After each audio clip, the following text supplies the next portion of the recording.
What's your take? Reporters should be able to play the sport that they're reporting on. 100% agree. I think that it's egregious. Yes. If that's a word. Is the WNBA making an effort to alienate fans? Many people are questioning why Wilson's recent remark that people shouldn't talk about sports if they haven't played professionally has caused such a strong criticism, with fans believing that one of the league's best stars has openly disregarded them. I tend to believe athletes make the worst sports commentators, all right? And in the case of the WNBA, it's really true. Why? They can't put their own ego, jealousy, and pettiness aside to be truly objective. With social media on fire and season ticket holders doubting their allegiance, the WNBA faces a critical juncture in its relationship with an already brittle fan base. If Wilson's reasoning were applied to other spheres of life, she couldn't criticize films, restaurants, or music without being a filmmaker, chef, or musician. This contradiction reveals a troubling mentality that threatens the league's growth potential. A'ja Wilson continues to not only not try to be the face of the league, but to actively push people away that are trying to watch it. Her exact words were, "Don't talk about sports if you've never played the game." I'm not even exaggerating when I say that.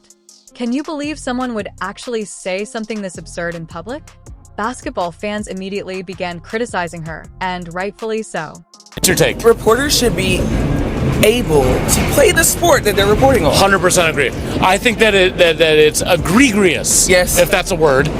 That somebody could report on something that they've never played before. Never played before. It's crazy. And we can maybe dull it down and be like, not necessarily play the sport, but at least a sport. Like sweat a little bit. So if you've played basketball, you could maybe report on baseball. Yeah, because you've been in that element. You've been in that locker room. You understand the feeling a little bit. And then you just learn it. But to play no sport at all, but yet have everything to say about it, it's kind of... Instead of questioning this problematic viewpoint, the reporter who interviewed her merely nodded in agreement, which furthers the perception among many fans that WNBA players live in a protective bubble where their statements, no matter how irrational, go unchallenged.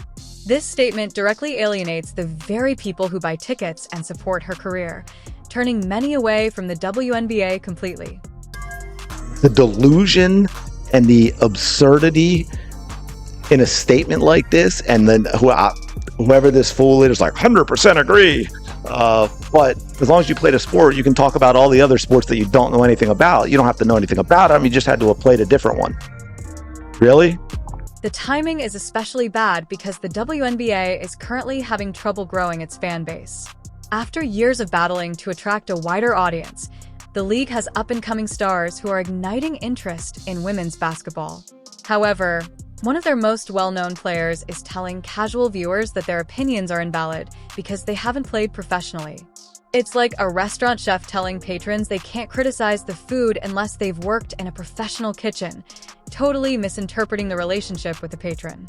But some of the most legendary players of all time were terrible at being sports commentators. No offense, I love Jerry Rice, Emmitt Smith, Joe Montana. I'm a Niners fan. That's two of my guys. They were terrible at talking sports. Don't you think it's a little odd that two of the biggest names in the history of football don't talk sports because they're not good at it? The WNBA's financial situation makes this situation even more worrisome because, despite higher attendance, the league lost $40 million last year. They desperately need every fan they can draw in by selling tickets, attending games, and cheering on their teams. But one of their most well-known players tells fans their opinions are irrelevant, undermining these crucial expansion initiatives. Look through any comments section talking about the story. Fans are expressing disappointment and displeasure. Many claim that this mindset is the reason they find it difficult to relate to some WNBA players who come across as conceited and contemptuous. One person said, "I've watched basketball all my life, but apparently their perspective is worthless without professional playing experience." It's not a word. Keep going. Somebody could report on something that they've never played before. Never played before. It's crazy. And we can maybe dull it down and be like, not necessarily play the sport, but at least a sport. Like sweat a little bit. So if you've played basketball, you could maybe report on baseball. Yeah, because you've been in that element. You've been in that locker room. You understand the feeling a little bit, and then you just learn it. But to play no sport at all, but yet have everything to say about it, it's kind of... What's your take? Is some of the most god-awful, arrogant, dumbass stuff I've ever heard. I'm just saying. So, and especially when they made the twist about a sport and they used basketball and baseball. If NBA players like LeBron James or Steph Curry made similar remarks, the outcry would be much stronger. Wilson is obviously trying to regulate who can talk about basketball in a serious way. The basic truth is that fans are the reason the game exists, not the other way around. He's going to talk about who's allowed to talk about sports. Yes, you heard me say that correctly. Shocking, I know. It's almost like the Caitlin Clark fans who have come into the WNBA have noticed how much the league is about gatekeeping instead of growing, and they're all like, no, it's not that. You're just the most awful people ever. And yet, you get stuff like this, which sounds a little bit like gatekeeping. What precisely enrages the WNBA crumbles. Player salaries and endorsement deals disappear, and supporters feel directly humiliated by someone who profits from their support without viewers attending games, buying jerseys, and following the league. It is astounding that Wilson is unable to understand this essential relationship. Instead, then embracing different viewpoints and attracting new fans, this mindset reflects a larger issue with how some athletes engage with their fan base. Wilson's and other sentiments create obstacles that turn off potential fans, which is exactly what the financially strapped WNBA cannot afford.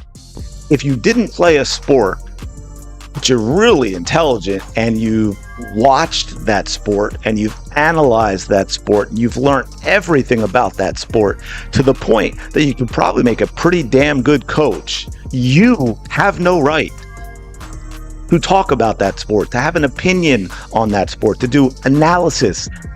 Let's consider what would happen if we applied A.J. Wilson's reasoning to every other aspect of life. The outcomes would be absurd. For example, if someone told you that you couldn't discuss food unless you were a professional chef, would you really need to complete culinary school to express your distaste for a restaurant that makes no sense? Even if you have never cooked professionally, your input is highly important because you eat food every day and know it tastes good to you. She wants the privilege of never being criticized. That's it. So with this logic, she shouldn't be allowed to criticize music, movies, food, at a restaurant, art, wine, beer, or anything else that she herself hasn't done, correct? That's exactly what she's saying. It's the dumbest crap known to man. And even worse, you go on with somebody, obviously. According to Wilson's logic, you would need to be an expert in each topic before voicing any opinions, which is precisely why many are labeling this as delusional and the most haughty thing to say they're correct. The same is true for art, film, and music. Contract extension. She looks wiped. But anyway, so there you go. He's Sean Johnson. Now, I don't know if maybe he did play basketball when he was a kid. He might have, so which makes this even more relevant. But obviously an NFL receiver and a good one as well. So the Knicks are favored because the Pacers in New York playing at Madison Square Garden. Nah, man, they not ready for that. What's especially ironic is that A.A. Wilson herself frequently makes comments about music, movies, fashion, and a plethora of other topics. By her own standards, she shouldn't criticize a film without directing it or comment on music without being a musician. This leads to a double standard where athletes are free to express their opinions on anything while fans are only allowed to discuss subjects on which they have professional experience. As the video correctly notes, Wilson is making rules, TH. There are a lot of smart people out there that have not played a sport, but they can speak on the sport very intelligently and very insightfully because they have been students of that sport their entire life. They have watched that sport. They've as a fan, maybe they've given their life to that sport. Did you know that many of the most talented sports analysts have never played professionally? For example, Jeff Van Gundy and Mike Breen are respected basketball voices despite never having played in the NBA, and Bill James revolutionized baseball analytics without ever playing a professional game. These examples demonstrate that mastering a sport and playing it professionally require distinct skills.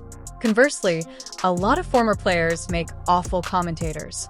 Take into consideration how poorly Jerry Rice, Yamtiti Smith, and Joe Montana performed as analysts.